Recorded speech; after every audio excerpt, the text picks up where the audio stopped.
dispossessed Palestinians. The CSPP also works to create global solidarity between disenfranchised indigenous peoples through active service and mutual aid.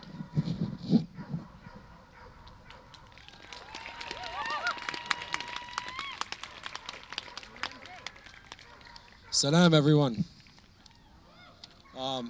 I still would like to do a land acknowledgement because everywhere I go, I believe it's important to start out by saying that we are here on the rightful land of the Clackamas, Multnomah, Siletz, Kalapuya, Tualatin, and many other peoples. This land was never ceded. This land was never given. And these peoples had stewarded the land from time immemorial. And I ask that everyone do their utmost to serve with gratitude and empathy and a sense of service, of duty to these people. I'm going to start with talking a little bit about the Palestinian struggle, but I do want to say on a personal level, I am unbelievably indebted to the Filipino people. As I grew up partly in the Arabian Gulf, where Filipino people alongside people from Southeast India and the Levantine Arab countries were hired, and that's a loose term, hired, as laborers. And we spent our time growing up together under the same conditions of human rights abuses in solidarity with each other. The biggest challenge to the Palestinian fight for justice today is the fight against the manipulation of truth, historically as well. When the illegitimate state of Israel was founded, it was founded, quote, on a land without people. This is written into the history books. Perhaps not the books that you've read in this illegitimate country, but it's there.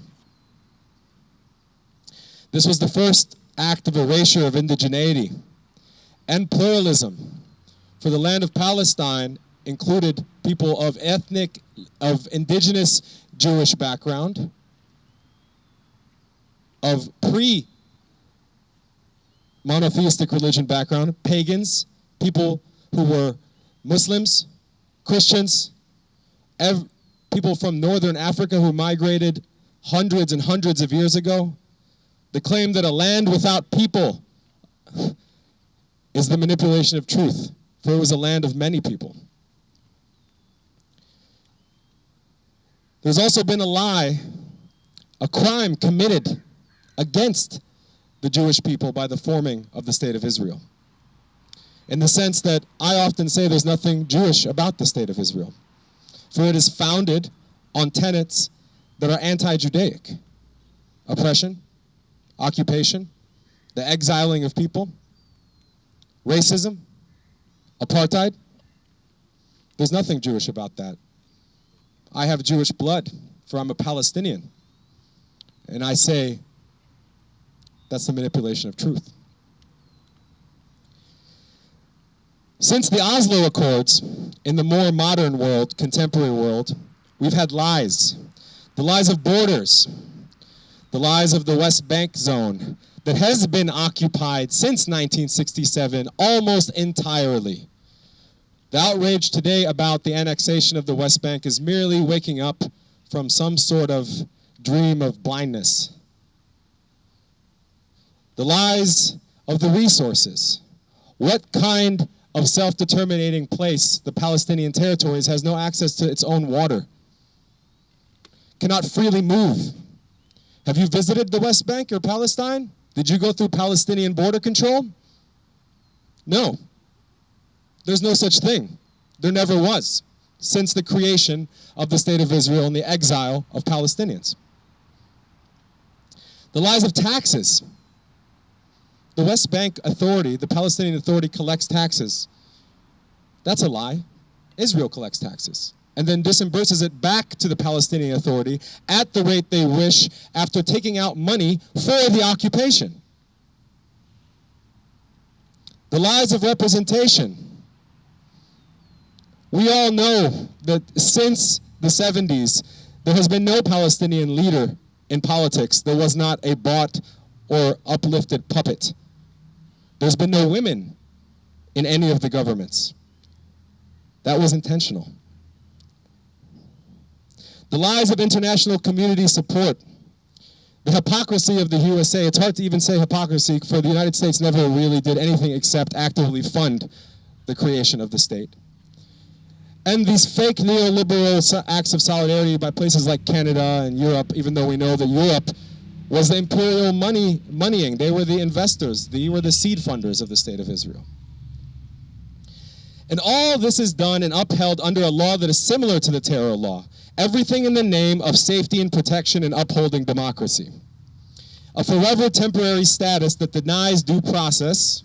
A forever martial law that deploys military against citizens. A forever fascist abuse of power against voices and bodies simply speaking the truth. Through intelligence, secret police, unlawful detainments, torture. The USA's support of Rodrigo Duterte and his terror law should terrify you. Because we know what it looks like here. It's called the Patriot Act. Disappearing of activists, deeming of grassroots justice organizations as terrorists, imprisonment of people simply for sending money back to family overseas, and a smearing of individuals and doxing them basically so that the civilian supporters of fascism, the rogues, can go harm them. We know what that looks like here a lot. It should terrify you. Lastly, I will end with that on behalf of all Palestinians, and as Executive Director of the Center for Study and Preservation of Palestine, we stand with the Filipino movement for liberation and freedom from fascism and oppression because we have experienced it for decades as well. We stand with you because we are connected as indigenous people who've experienced European colonialism, settler colonialism. They have come to our lands, they came to our lands, exercised immense violence, and took. We stand with you as members of the proletariat.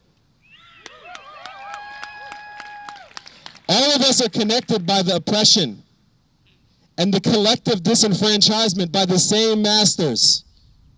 We are all subject to their ruling class abuses. We stand with you to resist capitalist imperialism and their well-known tactics of propping up dictators and fascists for their own benefit from afar and the benefit of the bourgeoisie who are in cohorts with them in the home country.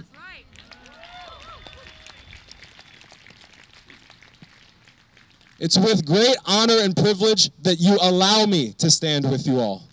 And I'm here in active service of you always. The Center for Study and Preservation of Palestine will always exercise all of its resources for Anak Bayan and PDX and for anybody who identifies with the fight for justice. Thank you. From Palestine to the Philippines! Stop the U.S. war machine! From Palestine to the Philippines! Stop the U.S. war machine! From Palestine to the Philippines! Stop the U.S. war machine! From Palestine to the Philippines! Stop the U.S. war machine! From Portland to the Philippines! Stop the U.S. war machine! From Palestine to the Philippines! Stop the U.S. war machine! Thank you, Ramsey. Our next speaker is Tabitha.